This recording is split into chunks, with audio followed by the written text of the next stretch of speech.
Halo sahabat podcast Money di mana saja berada. Senang sekali hari ini kami berada lagi di ruangan ini di podcast Money Money Kelima Kupang. Dan hari ini kami dikunjungi Ketua Kewarcap Kota Kupang. Kita tepuk tangan dulu untuk Ketua Kewarcap. Luar biasa Kak Eli bisa mengunjungi kami di SMA Negeri 5 Kupang. Selamat datang Kakak di SMA Negeri 5 Kupang. Terima kasih, selamat Ibu. Ya. Kita siap dengan rombongan ini. Dengan rombongannya ada luar biasa. Kak Jimmy juga sekretaris yang setia di Kota Kupang ini. Kita kasih aplaus juga untuk Kak Jimmy. Luar biasa. Dan pengurus-pengurus Kewarcap yang ada di Kota Kupang, Kewarcap Kota Kupang dan SMA Negeri 5 Kupang merupakan bagian daripada Kewarcap Kota Kupang. Sehingga hari ini ada momen yang luar biasa.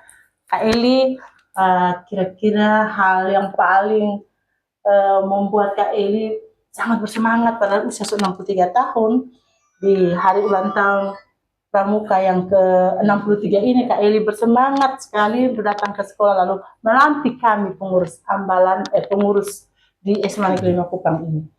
Mohon apa masukan tanggapan Kak Eli tentang Pramuka ini seperti apa dan yang dilakukan di SMA Negeri 5 Kupang ini kira-kira apa tujuannya ke depan? Silakan Kak Eli. Terima kasih Kak. Jadi bersama kakak yang lain, kita berada pada hari ini bertepatan sekaligus juga dengan hari ulang tahun Pramuka yang ke-63. Dan saat ini kita melantik majelis pembimbing dan juga gugus depan yang ada di sini. Ini sebuah hal yang luar biasa sebenarnya. Kita mencatat sejarah bahwa kita dibentuk pada hari yang bersejarah, di mana membentuk kepengurusan SMA 5 pada hari Pramuka. Tanggalnya merupakan sejarah untuk nantinya akan memicu dan memacu gerakan Pramuka yang ada di SMA 5. Untuk itu, teman-teman yang sebagai majelis pembimbing maupun pembina yang ada di SMA 5 harus bersepakat eratkan ikatan yang kuat dalam rangka membangun Pramuka yang ada di SMA 5 agar seluruh karakter anak-anak yang dididik di tempat ini akan menjadi anak-anak yang luar biasa. Anak-anak yang memiliki karakter, yang memiliki ciri tentang kepramukaan sendiri.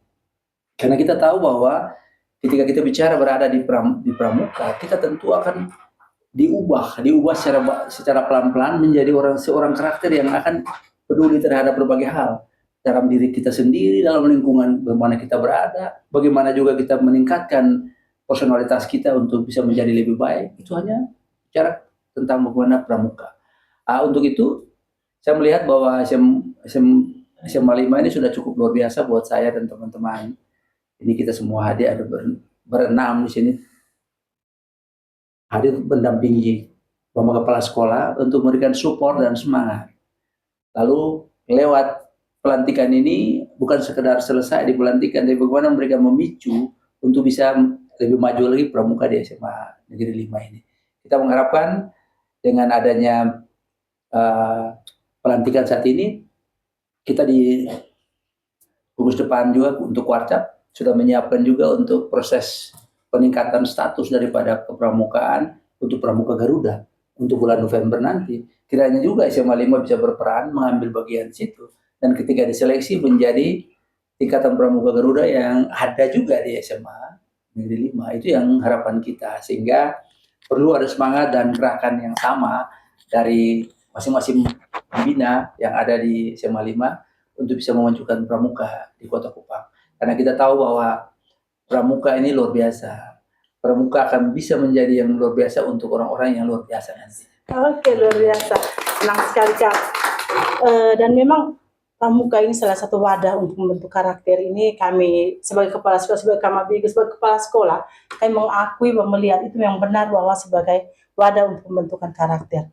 Namun beberapa isu yang terjadi Kak, bahwa Pramuka ini jangan lagi masukkan kegiatan ekstra dan lain sebagainya. Kira-kira tanggapan Kakak sebagai Kewarcap ini bagaimana Kak?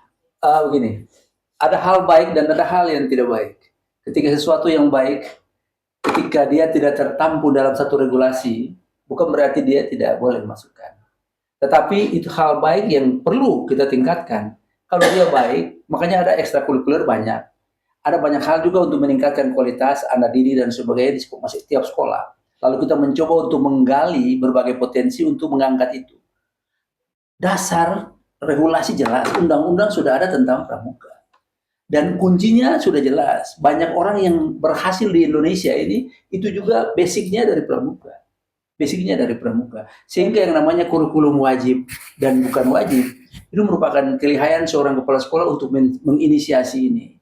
Banyak hal yang sudah bicara di tingkat luar, kita lihat di TV, ketika Pak Menteri sampaikan itu, tapi banyak tanggapan juga muncul. Bahkan Ketua Kuarna sudah menyampaikan dan bahkan menghadap Pak Presiden. Kita melihat bahwa saat ini Pak Wakil Presiden memimpin upacara ini sebagai pertanda bahwa memang pramuka sangat penting. Bukan sekedar hari pramuka lalu dia ada di mana. Ketika kita membentuk gelangan besar yang paling besar ada di apa namanya di Jakarta apa Cibubur, Cibubur, ya. itu bukan sebuah hal yang kecil. Karena kita mau mengangkat karakter pramuka itu menjadi karakter yang luar biasa. Sehingga disebut perubahan karakter itu, Ibu sudah lihat dengan isu yang ada tuh, Ibu yang akan memfilter. Saran saya sebagai ketua Kuarcap, Ya. jangan melihat bahwa oh itu tidak masuk dalam kurikulum wajib. Wajib dan tidak wajib itu dia merupakan ekstrakurikuler. Tergantung kita menginisiasi bagaimana memasukkan itu sebagai kegiatan yang merupakan kegiatan yang membentuk karakter kita yang ada di sekolah ini. Itu yang penting. Sehingga sekarang ini dalam kurikulum tentu Ibu juga mengacu kepada Permendikbud pasti. Karena dalam semua DAK dan sebagainya itu akan juga ada dalam acuan pemanfaatannya. Nah, pemanfaatannya pasti ada nanti. Ketika nanti juklak-juklis keluar nanti berikut ini, itu pasti akan mengalami perubahan. Kalau menurut pendapat dan pemahaman saya. Oke, terima kasih Kak. Kak Jimmy, dalam suatu organisasi itu administrasi itu pasti diatur oleh seorang sekretaris nih.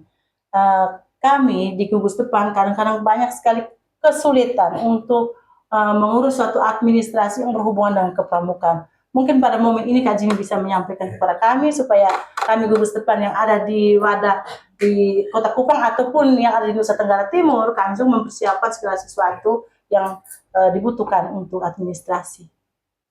Jadi terima kasih mengizinkan jingga keluarga ke Vero selaku ketua Mabibus sekaligus juga adalah andalan keluarga cabang. Jadi sebenarnya berbicara tentang tugas sekretaris, ya dalam hal ini kehadiran saat ini adalah bagaimana untuk supaya memberikan regulasi dalam hal penguatan kelembagaan pramuka di setiap satuan pendidikan. Karena kita tahu bahwa gugus depan itu adalah satuan pendidikan terdepan dalam hal pendidikan kepramukaan. Karena itu maka apapun yang kita inginkan, kalau regulasi tidak mendukung, maka tentunya akan menjadi persoalan internal bagi gugus depan itu sendiri. Karena itu maka Kuarcap secara perlahan-lahan kita membenahi sehingga di Kuarcap itu saya kadang panggil pembina secara internal, ada juga yang kita tunjuk. Tapi kita berfokus kepada penguatan kelembagaan melalui sistem administrasi yang baik dan benar. Karena itu maka apabila ada SMA 5 ada persoalan menyangkut dengan administrasi, maka langsung ke Kuarcap. Karena Kuarcap itu adalah rumah bagi seluruh ke depan, terutama pembina.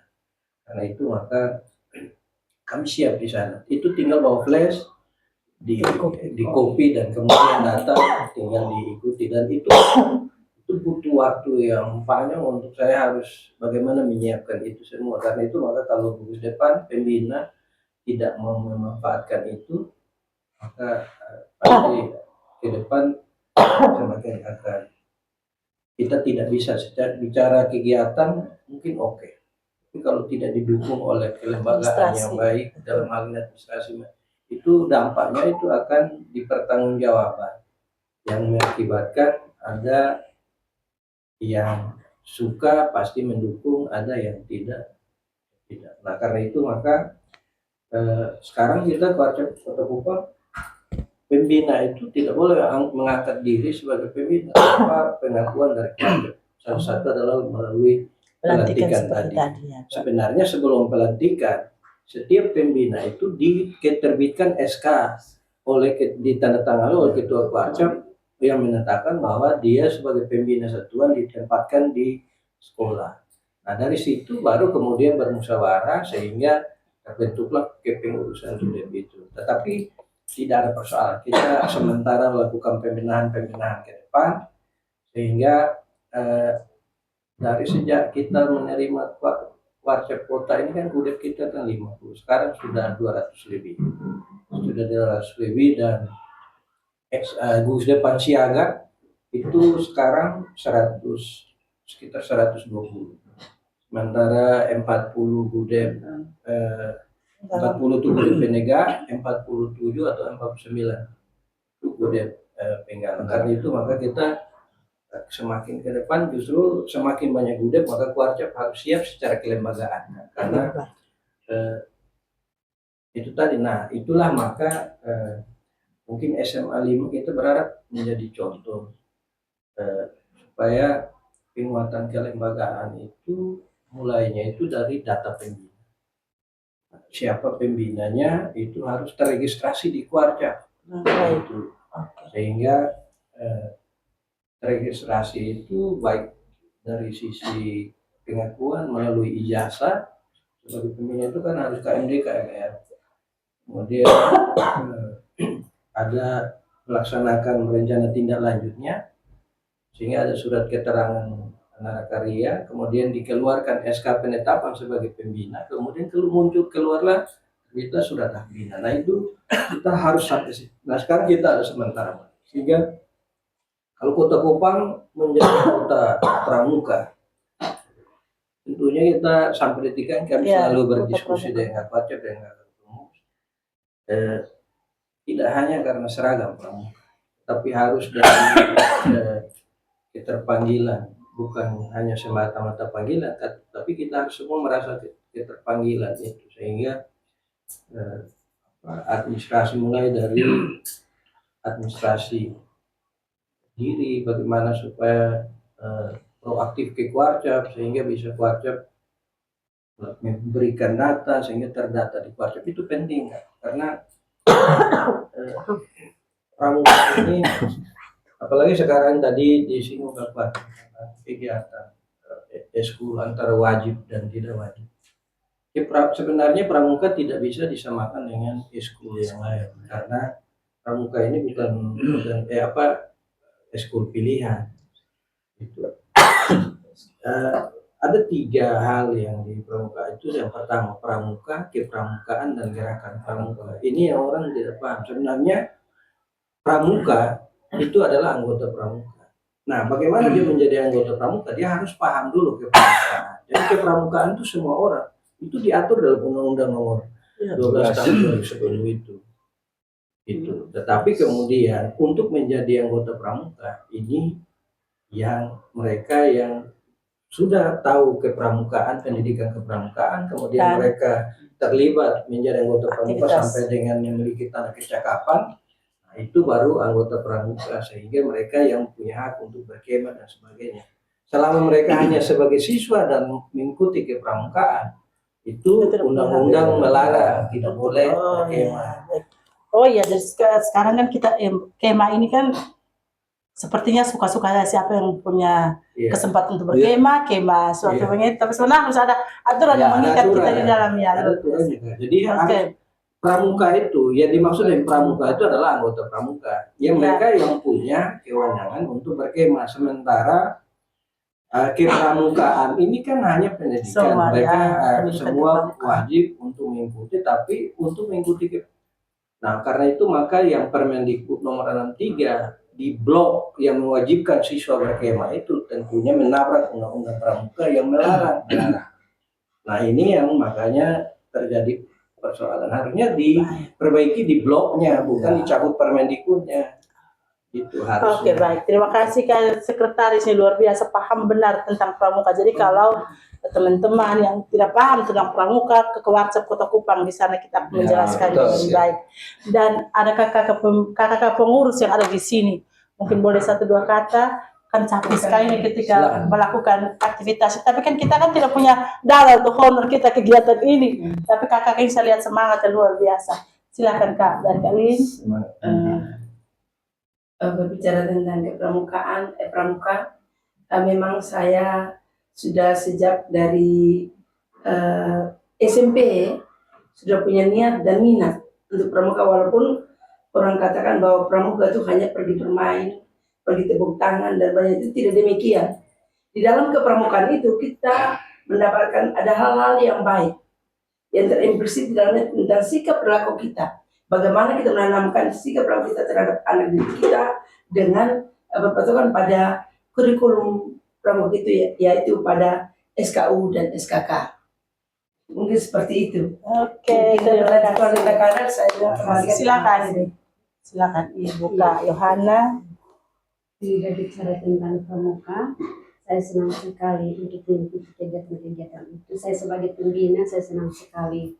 Kadang-kadang memang saya tidak ada waktu, hanya karena saya memang senang sekali dengan pramuka. Dari SD saya selalu melakukan kegiatan-kegiatan itu dengan baik di SMP. Sekarang pindah di kantor ini yang waktunya sangat terbatas, terbagi. Jadi kadang-kadang agak macet begitu. Ya, terima kasih. Oke, baik Kak Karen. Kalau dari saya ya, saya mau melihat kalau pramuka ini merupakan satu kegiatan yang luar biasa untuk saya secara pribadi. Karena dengan adanya pramuka ini banyak hal yang saya dapat dari situ.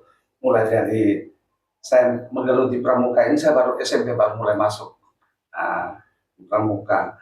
Jadi banyak kegiatan, banyak hal yang saya dapat dari sini untuk mengembangkan kepribadian sampai dengan saat sekarang. Untuk pramuka saya tidak mau lepas pramuka. Jadi biar bagaimanapun sudah tua juga tetap pramuka. Oke, Kak. Di Korco sebagai staf administrasi dan keuangan, saya masuk tahun 2013. Waktu masuk kerja saya melihat orang-orang yang bekerja di pramuka ini bukan bekerja dengan hati, dengan panggilan, bukan karena ada embel-embel, ada gaji atau ada uang. Jadi ya semenjak masuk di situ tidak pernah yang kayak berpikir, oh kalau kerja begini nanti ada bayaran seperti ini. Intinya bekerja dengan hati dan dengan panggilan. Oke. Itu terima kasih terakhir Kak. Ini kalau dalam suatu organisasi tuh Kak, pasti kan ada dananya. Tapi saya lihat pramuka di Kota Kupang ini, kita biar dana tidak ada, kita juga bergerak terus nih tanpa henti. Kira-kira nih, apakah sekolah yang ada di Gugus Depan, yang ada di bawah Kuarcap ini, kita wajib untuk membantu Kuarcap untuk melancarkan segala kegiatan dan administrasi yang ada di Kuarcap Kota Kupang? Kak Eli sebagai ketua mungkin minta masukan. Terima kasih, Mbak. Jadi bicara tentang Kuarcap Kota Kupang, kita ketika ada saat berjalan, ada juga kita mengalami COVID dan sebagainya, akhirnya tidak bisa menyatukan kita. Tapi pada dasarnya kita ketika ada organisasi yang namanya Kuarcap, situ ada anggota-anggota atau pengurus yang ada. Kita coba mengikat satukan kita. Ketika kita ikat satu dan hati kita sama, apapun yang terjadi kita akan tetap berjalan. Dan itu yang semangat kita. Dan selama ini ketika tidak ada anggaran, kalau saya mau sampaikan nanti lewat podcast ini, dari tahun ke tahun itu tidak dapat punya anggaran. Sampai dengan hari ini pun kita tidak ada anggaran ini cerita. Tapi baru saya kemarin telepon dengan Pak Penjabat Wali Kota dan ini baru Denpasek As3 menghadap Pak Jimmy. Nah, itu pun cuma nanti mungkin diberikan sedikit. Padahal kita menyewa tempat yang harusnya difasilitasi oleh pemerintah. Tetapi catatan buat kita adalah jangan sampai ketika kita sudah dilantik menjadi pengurus pramuka, karena anggaran tidak ada lalu pramuka tidak boleh berjalan. Oh, itu jangan. Harus mempunyai semangat bahwa tetap jalan. Kita lakukan pelatihan, kita lakukan itu kaitan dengan partisipasi. Kalau andai kata partisipasi itu merupakan bagian dari semua gugus depan yang ada, yang bisa mensupport untuk Kuarcap ini bisa ada, itu hal yang luar biasa. Karena kita dari kita untuk kita, lalu dari kita untuk kita itu membentuk karakter daripada orang-orang yang menjadi yang kita bina, yang kita didik. Sehingga ini butuh kesadaran. Sama dengan kita bicara organisasi dengan level-level tertentu, tergantung daripada persoalan di masing-masing budep yang ada. Kalau gugus depannya bisa, sebenarnya kalau gugus depan bisa menggunakan Kuarcap saja untuk melakukan kegiatan apa di SMA 5, andai kata contoh gitu, kita siap buat hadir. Kita hadir bisa melakukan itu. Sehingga inilah yang sementara kita pakai, dan ketika Pasek, saya punya saudara Jamin dan teman-teman ini melihat ada menginformasikan kepada teman-teman, lalu ketika kegiatan jalan, mohon maaf tidak ada anggaran sehingga ada butuh kontribusi terkait dengan pelatihan ini, itu kita sampaikan secara transparan. Dan itu bahkan berjalan, kita makan ubi dengan makan ini, dan saya pergi, Kak Jimmy suruh saya pergi, harusnya kita nikmati itu, dan itu merupakan hal yang luar biasa kalau menurut saya. Jadi bukan karena biasa-biasa. Padahal saya sudah ngomong dengan Pak Wali, bukan sekali, berkali-kali. Kita berhadapan, kita ketemu juga, sama-sama kita nyampaikan. Responnya luar biasa, tapi ketika bicara tentang uang itu ada, ternyata, kemarin kita dapat 500 juta, ternyata tiba-tiba 0 juta ya. Ya. 0 juta ya. Sekarang kemarin saya telepon lagi, akhirnya sudah dapat, tapi belum tahu dia dapat berapa, tapi kayaknya Kak Jimmy tadi sudah ngomong bahwa cuma 100 saja. Saya bilang ya cuma bayar gedung itu, nggak usah pikir kegiatan lah. Nanti kita lihat partisipasi. Kalau kita mau buat Pramuka Garuda, kita minta partisipasi. Kakak sudah membuka hati buat kita. Kita sekarang ada di SMA Negeri 5. Kalau SMA Negeri 5 sudah seperti ini dan mempunyai ada partisipasi yang dan responsif terhadap semua program Pramuka. Kalau semua kepala sekolah bisa seperti ini, Pramuka tidak akan ini. Pramuka tambah gagah dan luar biasa. Aduh, luar biasa. Jadi sahabat podcast Manli di mana saja berada, senang sekali bahwa hari ini kita sudah diskusi bincang-bincang santai ya Kak, tentang Pramuka. Jadi sebenarnya bahwa suatu organisasi itu bisa tumbuh berkembang juga harus ada support dan dana. Kalaupun misalnya penggalang siaga mereka tidak ada bulanan setiap bulan, yang kita di SMA ini kan ada macam-macam iuran yang terjadi di sekolah. Bisakah itu diplotkan untuk kegiatan kepramukaan ini sehingga setiap tahun kita punya kontribusi partisipasi aktif untuk mensupport kewarcap kita, yang sehingga dia tetap hidup, tetap eksis. Kenapa? Karena memang pramuka ini salah satu wadah untuk membentuk karakter anak didik dan juga kita Bapak Ibu guru semua kita yang ada di sekolah. Begitu ya Kak Eli. Bagus. Jadi ya kita artinya bahwa kita saling mensupport, saling membantu satu dengan yang lain. Tetapi kalau SD, SMP mungkin ini tidak ada dana rutinan tiap bulan. Mungkin kalau ada bos, saya tambah tentang kontribusi ke keluarga itu. Sebenarnya di dalam undang-undang pramuka itu dinyatakan. Hanya memang sampai selama ini kita keluarga yang tidak mau membebankan. Karena sebenarnya kalau di dalam aturan kita bisa panggil beberapa kepala sekolah untuk rapat bersama dan kemudian kita tinggal sepakati. Dan mungkin siaga 250 setiap tahun. Yang penega atau kita lihat dari jumlah siswa pendapatan dana bos. Kemudian kalau yang sampai 1000 mungkin sampai 5 juta per tahun misalnya. Sementara yang di bawah dari itu bisa 2 juta. Sehingga kita bisa dapat anggaran. Tapi memang selama ini kami masih berharap bahwa organisasi ini adalah organisasi otonom, mandiri, yang bertanggung jawab itu adalah keluarga. Tapi pemerintah selaku majelis pembimbing itu harus bertanggung jawab. Iya, jadi Kak Eli begini tuh Kak. Kan kalau ada kita ini kan misalnya pengelola dana bos di sekolah nih, ada regulasi, ada juknis yang mengatur. Kalau misalnya ada peluang di dalam juknis itu yang mengatakan bahwa kita bisa memberikan kontribusi untuk kegiatan kepramukaan sepanjang 1 tahun. Kalau memang ada aturan, ada regulator, saya rasa hal itu perlu disosialisasikan dari tingkat SD, SMP sampai SMA sehingga kita tidak bertanya-tanya begitu. Yang penting bahwa regulasi di juknis pengguna dana bos, pengelola dana bos itu ada item tentang itu. Makanya yang selama ini yang kami gunakan itu adalah untuk kursus. Kalau kursus itu kan memperbolehkan karena kepala sekolah selaku majelis pembimbing tugasnya sama dengan presiden, gubernur dan bupati adalah menyiapkan tenaga pendidik. Nah, menyiapkan tenaga pendidik, menyiapkan anggaran, sarana prasarana dan lakukan fungsi bimbingan. Ada 4 ini. Nah, sehingga Kuarcap minta uang pendaftaran untuk kursus itu dan kemudian kepala sekolah menerima itu adalah bagian dari tanggung Iya, jawab. baik. Sehingga selama ini memang kita tidak diminta untuk yang tadi itu bebankan Yus berupa iuran, tapi hanya kontribusi untuk kegiatan-kegiatan, termasuk Raimuna kalau kegiatan ke tingkat nasional kan kita bebankan ke orang tua, dan ini karena memang keadaan Kuarcap kita tidak ada. Tapi Iya, begini nggak, kalau saya boleh saran nih, supaya kita jangan sampai nanti ada kegiatan ini baru kita kontribusi sepertinya berat begitu. Kalau ada iuran yang rutin setiap tahun atau setiap bulan, itu disampaikan kepada kita yang ada gugus depan ke WhatsApp yang ada di gugus depan yang ada di WhatsApp, supaya di WhatsApp kita punya anggaran itu jelas. Sehingga kami ada perencanaan ini buat ini, anggarannya kami sudah budgetnya sekian, dan memang ada anggaran yang rutin dari setiap gugus depan itu sudah jelas. Itu supaya jangan sampai seolah-olah ketika surat keluar bahwa kita harus sumbang sekian, mengeluh lagi. Sementara kita ini harusnya ada hal seperti itu lebih tepat sih, Iya. untuk subsidi silang. Jadi supaya begitu kayak kursus itu tidak perlu lagi dibebankan kepada budaya kalau sudah itu. sudah Karena kalau kita hitung tuh, kalau kita bisa ini hanya itu tadi, kita ini saya termasuk beliau, kami dua saling jaga ya, karena ini menyangkut dengan uang, ini kan bukan hal yang gampang.